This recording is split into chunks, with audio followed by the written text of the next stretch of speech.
Good morning, ladies and gents, boys and girls, welcome back. Slightly different video. So as you may have seen in the news in the last couple of days, the government have once again taken a sledgehammer this time to any farming communities or anybody that's a landowner in England. So, as you may have known, we've obviously come out of the EU and lost a lot of funding because of that. Now, I know people seem to think that farmers are the reason that we left the EU, which it's not, but we won't get into that. But anyway, the schemes that was announced, like the Sustainable Farming Incentive, which is designed to make farming more sustainable while increasing farm productivity and increasing the kind of the benefits of one being a sustainable farm, but two being able to do that at within profit margins. So the government took the decision late Wednesday evening to completely close that without any prior warning, without any notification. I think that the NFU got half an hour, 30 minutes before it came out, and that's when they first heard about it. So without any consultation, the government just decided to close this scheme. Now, what that means is that the people that are already in an agreement are fine. They're going to still be paid out. The people that have submitted agreements supposedly will still be fine, although we all know that the government will just decline them for various reasons and claim that they can't go ahead when they've already said that it would be fine. But what I find interesting is that the reason they've shut this is because there's too many applicants apparently, and they've hit their £1 billion cap of payments. Now, the interesting thing is that the government's committed $5 billion in this scheme in the next 2 years. So to me, that's $2.5 billion each year, but yet they've capped it at one. So they're underspending by, 1.5 billion really. But they don't seem to warrant that. I mean, it's all good that they have this massive budget for farmers, but unless you're going to spend the budget, then what's the point in having the budget? But what it means is for the general public and the general population is that any of these fields that you're seeing that have got wildflowers in, various other environmental things like that, it's just going to come to an end, really. I mean, obviously, the people that are still being paid out will be fine, but there's going to be no more of it, and it's not really very sustainable. So, for those that don't know, the whole sustainable farming incentive is brought in because as farmers, you have to use things like nitrogen fertiliser.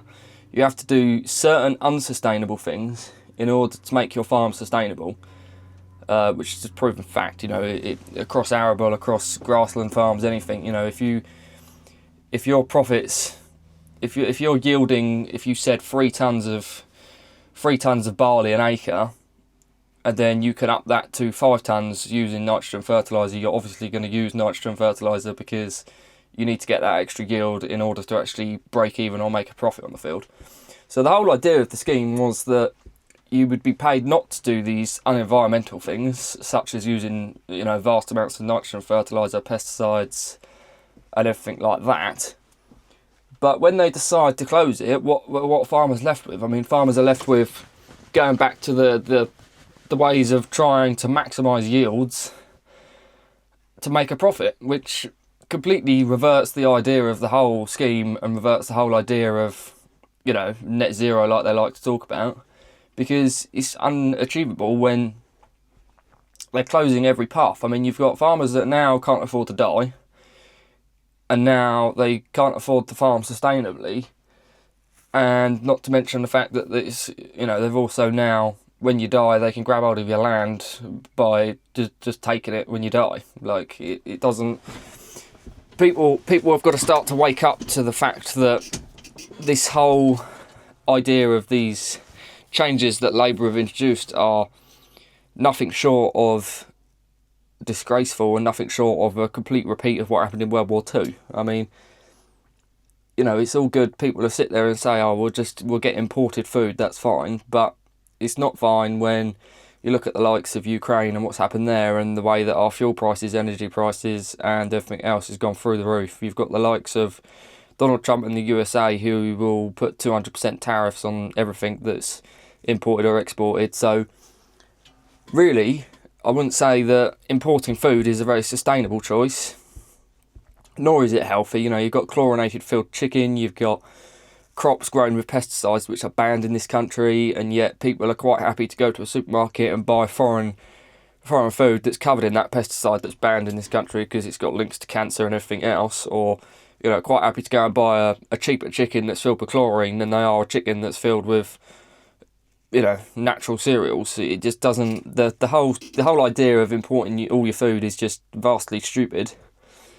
But, you know, what's the point in even having these schemes, or half doing these schemes? You know, you got half the farmers in it, half the farmers not in it.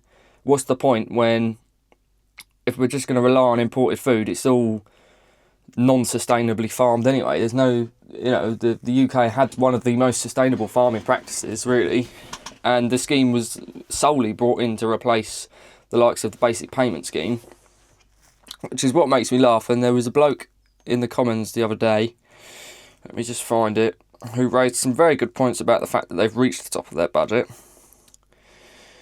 So we've lost the basic payment scheme, or it's been capped at, you know, a stupidly low amount, so you've basically lost it. And the sustainable farming incentive was brought in to directly replace that, whilst changing it, which I agree with. You know, no one should have been paid just for having fields. That idea is stupid. But the idea of paying farmers to sustainably farm and produce food is a way better scheme, in my opinion, than, you know, Dorothy buying 100 acres and claiming thousands of pounds off the government because she can. I didn't agree with that, but I know some people did. Now, this is the very thing Labour said they weren't going to do, like many things that Labour have said they're not going to do. They've done it without any warning, without any real justification. But the budget cuts that they've saved from not paying basic payment schemes to their full potential is hundreds of millions of pounds. They've saved hundreds of millions by doing that. So it doesn't take into effect that this cap they've got on the sustainable farming incentive is just complete rubbish, when you've taken into account the fact of how much they've saved by capping the basic payment scheme, which is over £400 million, which could have gone towards the sustainable farming incentive, but instead they haven't done that. They've just not spent it. So where's that £400 million being lost to? Or is it just that they have this budget and they don't spend it? Because that's their argument with the whole inheritance tax, that they've, you know, upped their spending and budget for agriculture as an industry, but then they're refusing to spend it. So it doesn't correlate to much good, really. And I think there's something like 60,000 farms, or no, 6,000 farms that are in the schemes, but only 40 farms are hill farms. Now, obviously, the UK is vastly filled with hill farms. So really, the people that are in the sustainable farming incentive already are the likes of the bigger corporations, the bigger farms that don't necessarily need that extra income, as where the ones that have been holding on to the countryside stewardship, the basic payment schemes and all of that were trying to switch over. You know, it's not an easy process. They make out like it's, you go on Google, you click a button. It's really not that. It's quite a difficult process. But the ones that are really going to be hit are the smaller farms that really needed that, but were in the process of trying to transition because, of course, we only knew about the basic payment schemes being capped so low at the budget, the autumn budget that's just been. So everybody's been trying to merge over, trying to switch over to these other schemes. You know, and when you've got thousands and thousands of open applications that haven't been submitted yet, they've just gone, nah, bugger this, we'll close them.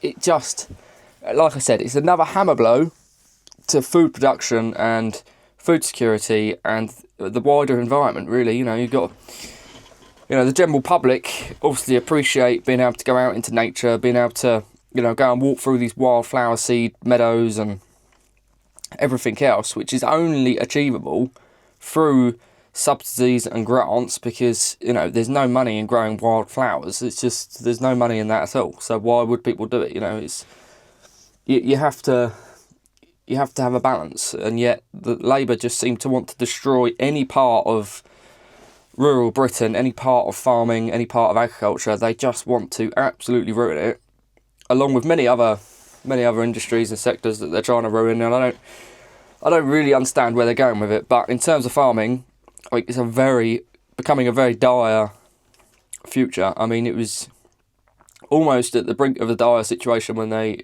introduced the inheritance tax changes, which, you know, God forbid people of the older generation are killing themselves purely because they can't afford to die come 2026. And, you know, this is just another massive blow to what was already a struggling industry before Labour even took office. And yet all they've done is absolutely hammer blow it to the ground and just make it ultimately impossible. And that's the simple truth of it. Obviously, I know it's quite a controversial topic. You know, you've got people that just say, "Oh, just pay your fucking taxes and, you know, just suck it up. We're not subsidised like you. You know, you should have to pay inheritance tax when I do," and all of this sort of just endless minefield of stuff. But look, it's not that, you know, we make millions and we're trying to avoid paying tax. You know, we pay tax like everybody else in the United Kingdom. You know, we all do self-assessments or limited companies. We're all the same as everyone else. It just doesn't add up. And the fact is that when 4% of the population are paying inheritance tax, why should 90% of farmers pay it? Doesn't correlate really. But anyway, back to the whole scheme sort of situation. I don't know what's going to happen with it. I know that it's not great, and it's one of those that when they start to phase things out, it just keeps phasing out until it's just gone. So whether or not they'll open it again is up for debate. Whether or not they're going to allow the people that have already started applications to submit their applications is up for debate. I don't think they will. But, you know, there was a feeling of going French with farmers before this announcement, and obviously now this announcement's come out, I feel like the whole farming community, I mean, they're never, ever, ever going to vote Labour again. For the people that did vote Labour, I don't think they ever stand a chance of ever getting the rural sector and half of the public sector. You know, we've gained massive public support recently. You know, people are waking up to living under these corporate kind of rules and the way of life. You know, we shouldn't be sitting there being force-fed lab-grown meat and chlorinated chicken. It's just ridiculous. And the more that Labour damage it, the more publicity it's doing for farmers, and the more it's creating awareness of how corrupt the system is and how, you know, the way that Labour are taking us is not sustainable.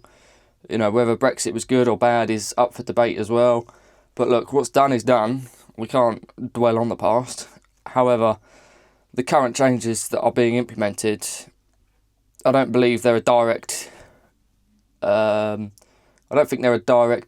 of Brexit. I think that Brexit could have gone one or two ways. It could have been good, it could have been bad, but ultimately through poor decision making and poor choices, it's been more bad than it has good in many, many ways. But it could have been a force for good, like everything, you know. Most things can go either way. It could be a force for good or a force for bad. But it's down to the politicians, and that's that. And obviously with Labour having a majority, half the Labour MPs won't stand up against Keir Starmer and Rachel from accounts, but I think the time has come where we're going to start seeing a shift, and we're going to start seeing the Labour Party fall apart slightly because they're doing these drastic policies which are leading to nothing. You know, the economy's shrunk by 0.01%. It's not growing. It's placeboed in a way, and it's just not sustainable. So that's my take on it, and, you know, I might not be 100% accurate with every fact, but that's from what research I've done, and it's just not looking great, is it? Like I say, different video to normal, but one that I feel quite strongly about, one that I think is worth speaking about, because again, it's another hammer blow, and it's one that's going to affect everyone. You know, I had an open application that I hadn't submitted yet, and I can't now submit that, so it's just an endless, impossible task. But anyway, we're not going to dwell on it too much. We're going to carry on, keep going, you know, fight the battles, fight through the old war wounds, and just try and make it work. But anyway, that's it for today. I'd love to know your thoughts, so leave them in the comments below. And I will see you on Monday with the third episode of my weekly vlog, which is actually quite a good one, I think. So I will catch you then. Like I say, leave a comment, like the video, share the video, and, you know, we can just raise more awareness to the shit problems we're having, really. But anyway, I'll catch you in the next one.